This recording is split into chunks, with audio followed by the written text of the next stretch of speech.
Ojla, v današnjem videu bom govorila o eni zanimivi temi, ki je mogoče mnogim izmed vas ne bo všeč. Govorila bom o tistih starših, ki ne zmorejo, še posebej v tem času. In govorila bom o tem, zakaj nekateri starši zelo težko to razumejo oziroma do tega razvijajo empatijo. Ampak preden se lotim tega, bi vam rada povedala to, da tudi pri nas imamo novo leto, da tudi pri nas obdarujemo, da sva z Albertom zelo razmišljala, na kakšen način bova letos obdarila ljudi okrog sebe, tudi vas, in sva v bistvu našla eno tako zanimivo rešitev. V dveh korakih je ta rešitev. Prvi korak je ta, da lahko obdarimo skupaj z vami. To se pravi, tisti, ki boste kupili najino knjigo Izštekani najstniki, boste s tem darovali Zvezi prijateljev mladine za pomoč družinam 5 evrov. Verjetno vas velika večina to knjigo že pozna. Tisti, ki jo še ne poznate, naj vam povem, da je ta knjiga napisana v bistvu na temo najstništva in da jo lahko berete še preden imate otroka, ki je najstnik, zato ker je fajn, da se na to pripravite. Se pa jaz velikokrat pohecam, da od trenutka, ko dojamemo, da imamo najstnika v hiši in do prve katastrofe, ki jo v zvezi z njim naredimo, mine 1 sekunda. To se pravi, v 1 sekundi lahko postane v družini cel dizaster. Ta knjiga govori o potrebah najstnikov, o tem, kako naj bi se mi starši na te potrebe odzivali, zato da bi oni zdravo in varno odraščali, in seveda, kaj še vse drugega se v tem obdobju spremeni in kaj najstniki v resnici potrebujejo. Tako da, ja, druga knjiga, ki je pa izšla v 4 delih, jaz imam tukaj samo en del, ker Božiček sedi na ostalih 3. To je pa v bistvu vodnik, to so najvodila za najstarše, to je vodnik skozi naš starševski osebni proces. To je izjemna knjiga za osebno rast. Midva z Albertom sva to knjigo napisala po lastni izkušnji. To, kako sva se midva v bistvu včasih zelo težko dokopala do stika z otroki, do razumevanja z otroki, kaj vse sva mogla pri sebi raziskati, da sva stvari videla tako, kot jih je treba videti. To lahko dosežete s pomočjo temeljnega vodnika najvodil za najstarše. To so 4 knjigice in ko kupite te 4 knjigice, darujete Zvezi prijateljev mladine 10 evrov. In to bo šlo za namen družin, ki jim je težko, ki težko shajajo. In v teh časih, verjemite mi, je teh družin iz dneva v dan več. To je en del, kjer lahko prispevate skupaj z nama. Drugi del pa je, da sva mislila tudi na vas in sva 2 spletna tečaja res močno znižala. Taka spletna tečaja, ki dišita po praznikih, eden je Povezani med prazniki, drugi je pa Otroci in telefon. Oba dva govorita v bistvu o tem, kako v družini dosežeti več ravnotežja, več enega miru. In vabim vas na našo spletno stran www.vezal.si, kjer boste najdeli ta 2 spletna tečaja. Ja, in ta 2 spletna tečaja vam bosta tudi pomagala pri razumevanju tega, kar bom zdaj govorila, to moram tudi povedati. Ja, starši, ki ne zmorejo.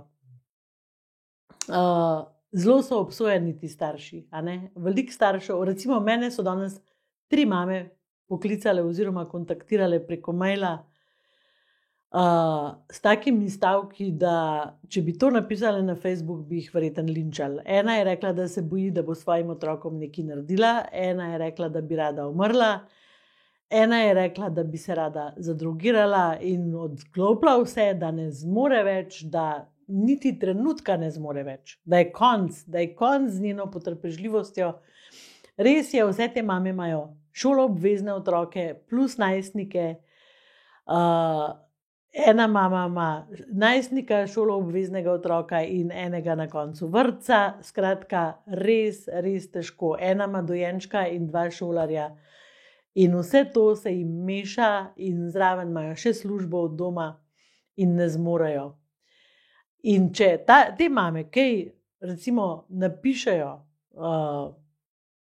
na socialna omrežja, kaj takega, so zelo obsojane. Zakaj si sploh imela otroke, prej bi mislila na to, kaj ti ni jasen, naredi si prioritete, otroci so na prvem mestu. Lejte, pa v naslednjem postu pa berem, vi ste na prvem mestu, rada se imej in tako naprej. A vam grejo te stvari skupaj? Če se imam jaz rada, pa če me danes imam slab dan, če me nekaj spravi ob živce, če te dnevi trajajo, dan za dnem, če ne zmorem vsega, kako naj poskrbim zase, kdaj naj poskrbim zase? Ja, vem, potem je drugo modrovanje, kje imaš pa tipa, kakšnega si pa tipa vzela, malo bi razmišljala, kako. A veste, zelo veliko družin se je zdajle zato, da preživijo, razdelilo na 2 tabora, bile so prisiljene. In ene mame doma delajo z otroki in koristijo pač varstvo otrok. Očetje hodijo v službo in delajo, zato da preživijo.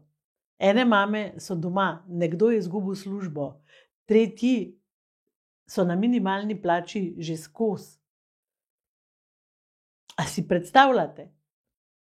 In predstavljajte si, recimo, da imate mamo, ki izjemno dobro speče torto.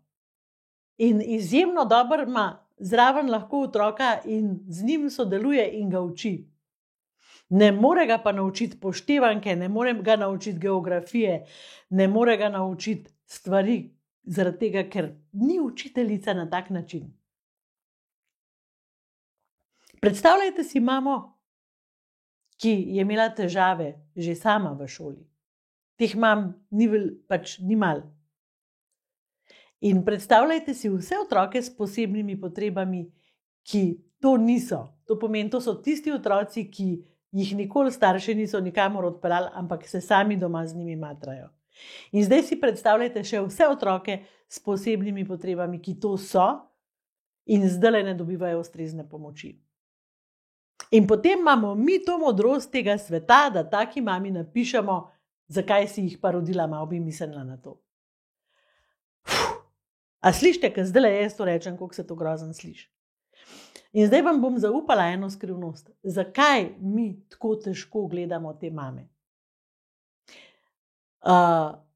Recimo, da sem jaz ena izmed tistih mam, ki mi je tale COVID prinesel to, da sem več z otroki, da mi je ful super, da se imamo dobro, da se imamo lušten, da veliko stvari skupaj počnemo, da nimam iz šolo takih težav in td. Skratka, romantično. A veste, v sebi sem pa tudi tista mama, ki ne zmore, ki ima kdaj vsega dost. In ko ena mama napiše na Facebook, jaz bom čez okno skočila, jaz ne morem več, mi to mamo obsodimo zato, ker nam ona pokaže ogledalo. Zato, ker ona nam pokaže, lej, tudi ti si taka, tudi ti si šibka, tudi ti ne zmoreš vsega. Noben starš, noben oče, nobena mama ni tako perfektna, da bi vsak dan imela orang na hajpan dan in bi rekla, wow, mi se imamo 24/7, 365/365 res dobro. Jaz upam, da to veste in da ne verjamete tistim zgodbam, ki so pretirano romantične in ki vam mamam, ki ne zmorete, kažejo, lej se reva, kakšna luzerka si, ne zmoreš. Ni res. Vsi smo v sebi luzerji. Vsi kdaj odpovemo, vsi se kdaj tako počutimo. Ampak eni si to dovolimo čutiti, drugi pa ne. To je ta razlika. In kadar nam neka mama pokaže svojo šibkost, ona pokaže s tem, da jo imam tudi jaz, da jo imaš tudi ti, da jo imamo vsi. In zato, da se tega obranimo, ji napišemo nazaj nekaj grdega. Zato, ker postanemo jezni. In to je naša jeza. A razumete, ko ste vi jezni, to je vaša jeza. In razjezi vas v bistvu nekaj, kar je v vas, ne kar je v tisti mami.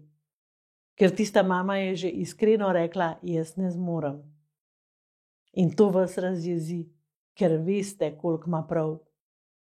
In do take mame, ki nam kaže šibke točke in ki nam kaže naše rane, lahko močno razvijemo empatijo, lahko pa takole mižimo, zato da ne vidimo sebe in ji rečemo, ti si nesposobna. In mogoče zdajle za novo leto imam še eno dobrodelno prošnjo, ki ni povezana z denarjem, ni povezana z nakupom. Ampak kadar kdo napiše kaj takega, ki bi ga vi obsodili, dajte pomisliti, a ga mogoče lahko razumem. A mogoče lahko razumem, kje se skriva njegova bolečina. In mu napište spodaj pod njegov tekst kaj spodbudnega. Ker to zdajle res vsi rabimo. A veste, vsi zdajle nosimo en košček zgubljenosti, strahu, žalosti, izgube. Vsi bi se lahko tudi jokali. Tako da dajmo biti empatični drug do drugega in dajmo spreminjati svet na bolje. In zdaj sam še nekaj, da ne pozabim. Naročite se na tale kanal. Zato, ker 2020 se bliža, a ne? 2020 naročnikov oziroma 2021 naročnikov v 2021 letu. Tako da hvala, ker mi pomagate. Hvala za vaše spodbudne komentarje tukaj spodaj na YouTube kanalu pod tem videom. Jih bom zelo vesela. In hvala, ker se želite spreminjati. Hvala, ker delate lepši svet. In mi dva vas lepo pozdravljava in se bova sigurno letos še kaj javila. A ne, da se bova? Bova.